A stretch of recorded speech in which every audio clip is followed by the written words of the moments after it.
Juger que ce n'est pas sincère, on arrête. Pourquoi depuis 1960 jusqu'à aujourd'hui, soi-disant indépendance, vous savez bien qu'il y a beaucoup de mots. Ça ne va pas. On produit beaucoup, on a toutes les richesses, mais pourquoi ça ne va pas? Il y a quelque chose qui ne marche pas. Nos matières premières sont exportées. À les transformer, on revient nous vendre encore avec... donc on exporte en quelque sorte nos emplois et toute notre richesse. Sur le plan économique, rien ne va. Sur le plan de défense, on a vu avec la guerre, rien ne va. Pourquoi il faut continuer? On change de partenariat. Qu'est-ce qui garantit que la Russie sera mieux que la France à l'avenir? Les Russes suivent très bien ce qui se passe en Afrique.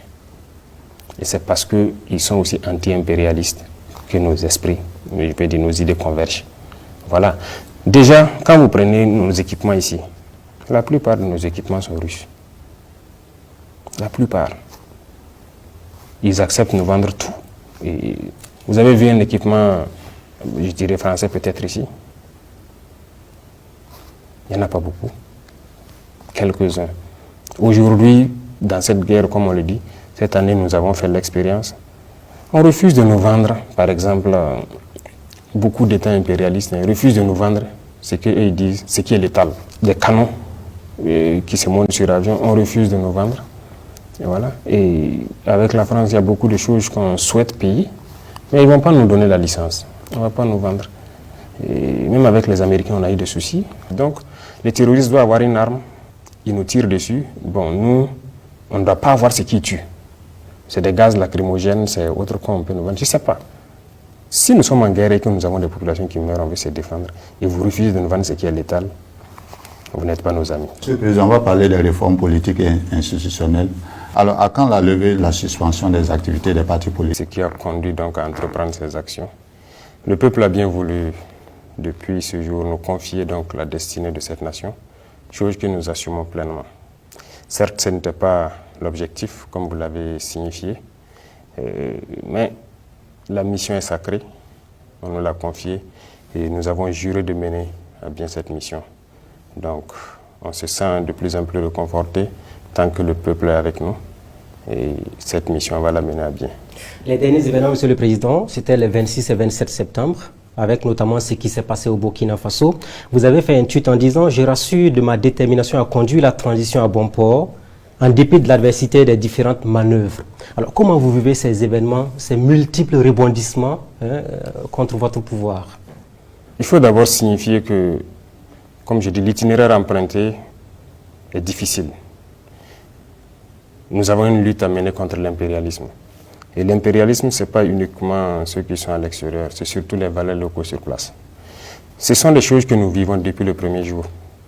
Mais bon, on s'était dit que c'est logique. Lorsque nous nous sommes révoltés, 2 mois, 3 mois, certains peuvent ne pas être contents. Jusqu'à 6 mois, on observait.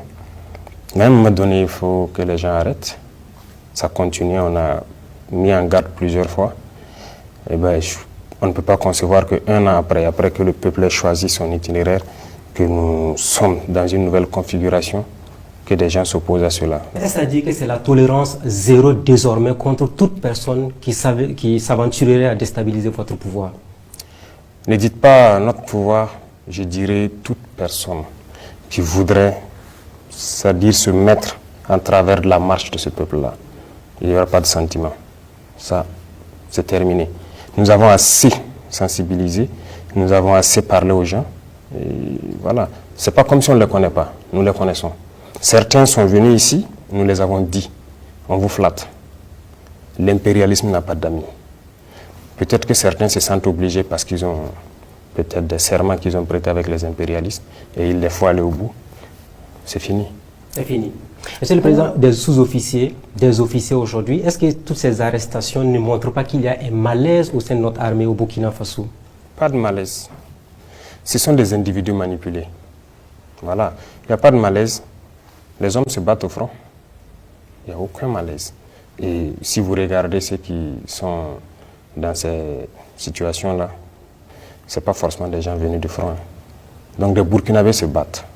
On ne peut pas concevoir que d'autres qui sont à l'arrière, ils se permettent de rentrer dans certains projets. Et en fait, il faut reconnaître que les impérialistes, ils sont très malins. ils peuvent prendre quelques individus avec qui ils traitent, et ces individus se sentent obligés d'aller au bout parce qu'ils sont menacés aussi. S'ils ne vont pas au bout, c'est qu'ils ont pris ou bien les serments qu'ils ont prêtés avec eux, ils auront des problèmes. Mais ils vont embarquer d'autres personnes dedans. C'est peut-être que les gens soient intelligents. Mais voilà, il n'y a pas de problème majeur. Tout le monde ne sera pas d'accord, mais ça fait partie. Excellence, l'un des gros sujets d'intérêt pour la population, c'est bien la question sécuritaire, la sécurité et la défense. Une année après, le Burkina qui continue d'essuyer de lourdes attaques, comme on l'a vu à Conakry il y a quelques semaines.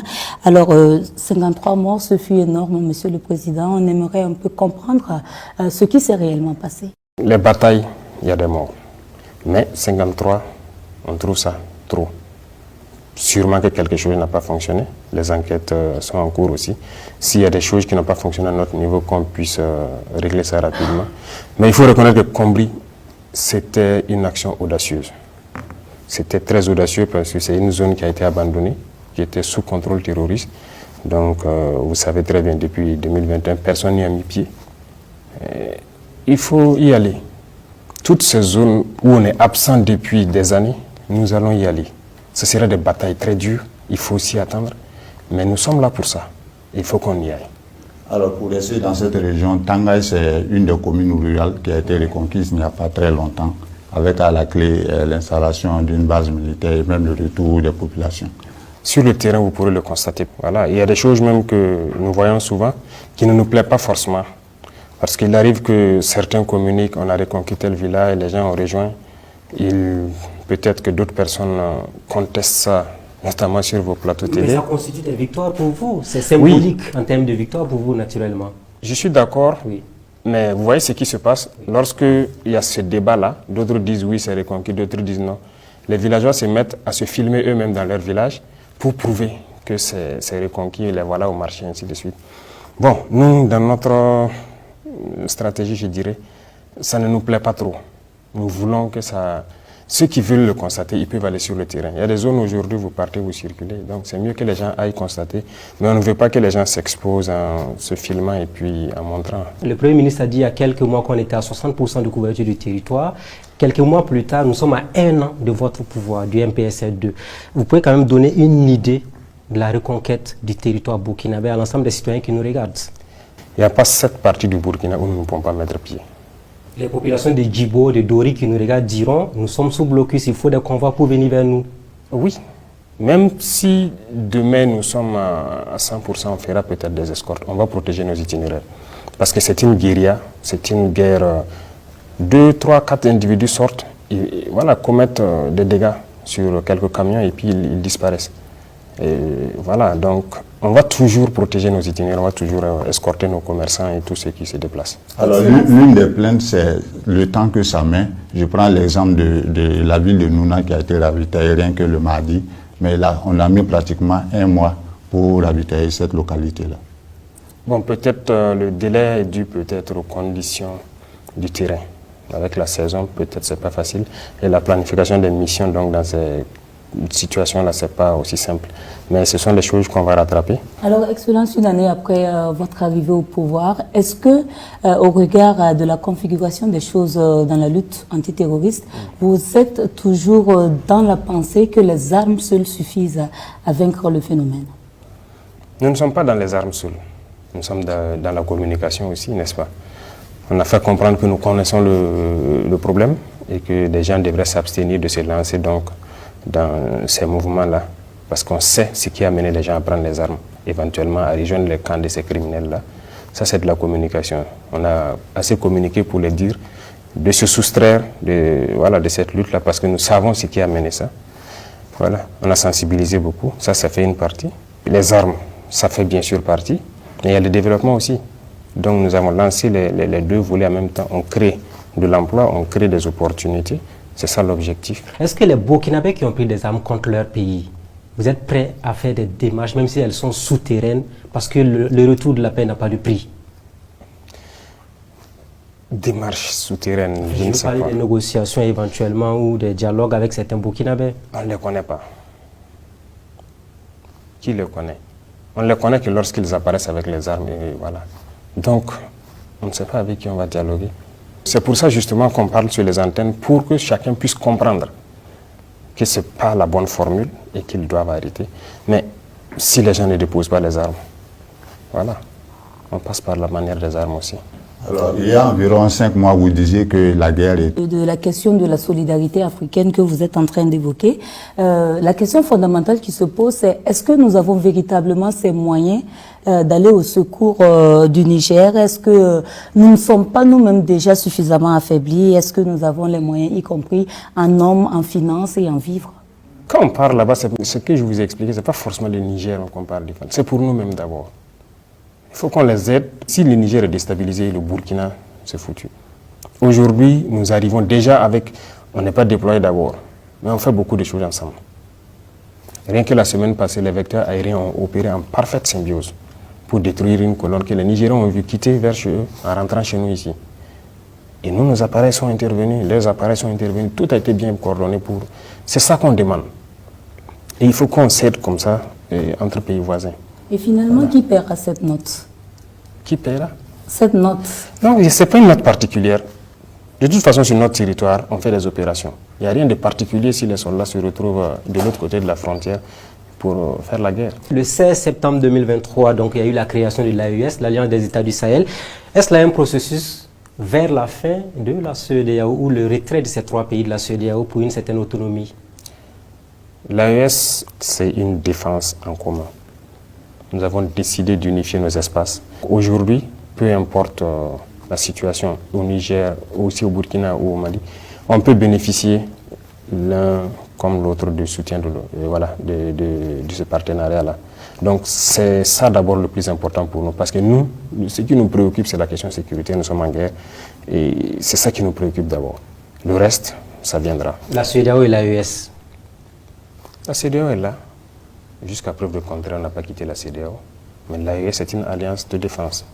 Que peut-on retenir de l'état de nos relations avec la Côte d'Ivoire lors des changements intervenus au Niger et avec les différentes décisions de la CEDEAO? On a vu 2 pays qui ont adopté des postures totalement différentes. Il n'y a pas de problème particulier. Je pense que même demain, les peuples burkinabés et ivoiriens, on est ensemble. Il n'y a aucun problème. Mais les politiques peuvent différer, comme sur ce cas précis où ils ont décidé, les politiciens ont décidé une certaine posture. Nous sommes dans une certaine posture. Mais de toute façon, voilà, chacun réfléchit. Le souci, c'est la population qui paye le coût, qui prend le coût. Jusqu'à preuve de contraire, ça n'affecte pas la population. Je pense que certains pays ont décidé d'aller intervenir au Niger. Ouais, ils peuvent y aller. Ça n'affecte pas la population. Nous avons aussi décidé de protéger nos frères nigériens. Donc, on va renforcer leur armée en cas d'agression. Voilà, c'est le peuple nigérien que nous... Parce que lorsqu'il y a une agression armée, il y a forcément des dommages. Et voilà pourquoi nous disons que nous soutenons l'armée du Niger pour protéger leur population, parce que c'est leur mission principale. Le cas ivoirien, toujours un instant, Monsieur le Président. Est-ce que depuis que vous êtes président, vous avez reçu du matériel ou de l'argent de la Côte d'Ivoire? De quoi? De l'argent ou du matériel de la Côte d'Ivoire, de façon transparente? Alors, du matériel, oui. Il était question de faire une opération à nos frontières communes. On n'avait pas assez d'armes pour équiper notamment toutes les unités qui étaient là-bas, parce que nous on avait des commandes, mais on avait des soucis. C'est en ce moment, je pense que les autorités ivoiriennes ont décidé de nous venir en appui. Pas de contribution financière de la Côte d'Ivoire vers le Burkina depuis que vous êtes là? Financière, ça sera la bienvenue. Je pense qu'on a un fonds de soutien patriotique. On parle de relations de coopération avec un pays. Si demain... Est-ce que vous pouvez nous dire qu'il n'y a pas de nuage entre les autorités burkinabées et celles de la Côte d'Ivoire de façon pragmatique? Nous avons vu certaines sorties et nous essayons nous-mêmes de comprendre. Jusqu'à preuve de contraire, je ne pense pas que les autorités burkinabées ont fait des sorties pour agresser verbalement ou quoi que ce soit les autorités ivoiriennes. Mais nous avons vu par contre des sorties d'autorités ivoiriennes. On a vu les sorties du président de l'Assemblée, on a vu beaucoup d'autres choses qui malheureusement ont parlé du Burkina négativement, mais nous n'avons pas répondu. Voilà, parce que nous avons jugé que c'est des opinions d'individus, mais ce n'est pas l'opinion du peuple ivoirien. Voilà, donc on a décidé, mais jusqu'à preuve de contraire, ici, il n'y a pas une seule autorité qui a fait une sortie parlant de la Côte d'Ivoire. Une lucane sur les Burkinabés qui vivent en Côte d'Ivoire. Vous, en tant que président, est-ce que vous avez un message à leur adresser? Parce que beaucoup sont intéressés à rentrer au pays pour lutter, pour défendre le territoire ou encore financièrement apporter leur contribution. Beaucoup sont déjà rentrés, Oui. qui sont sur le terrain. Et, comme vous dites, financièrement, beaucoup ont contribué. Beaucoup continuent d'envoyer leur contribution à travers le fonds. Et il n'y a pas longtemps, les opérateurs ivoiriens sont venus ici, même, ils ont fait un congrès, ils ont contribué. Donc vraiment, on les remercie, on les encourage à toujours. C'est de la Côte d'Ivoire seulement. Non, non, non, beaucoup de la diaspora. Ça, il faut le reconnaître. C'est ce que j'ai dit, nous avons beaucoup apprécié le réveil. Le réveil, voilà, l'éveil de conscience et tout. Les gens aiment leur pays, ils aiment leur patrie, et peu importe où ils sont, ils pensent toujours au pays. Ça, moi, j'ai beaucoup apprécié. Et cette année seulement, si vous comptez le nombre de fois, ceux de la diaspora qui ont eu des congrès ici, c'était vraiment très bien. Et à chaque fois, ils viennent et ils contribuent. Donc, ce n'est pas la Côte d'Ivoire seulement, tous les Burkinabés de l'extérieur, on les salue.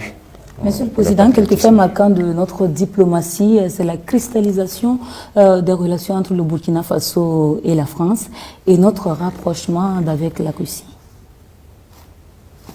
C'est ce que nous sommes en train de travailler véritablement à être.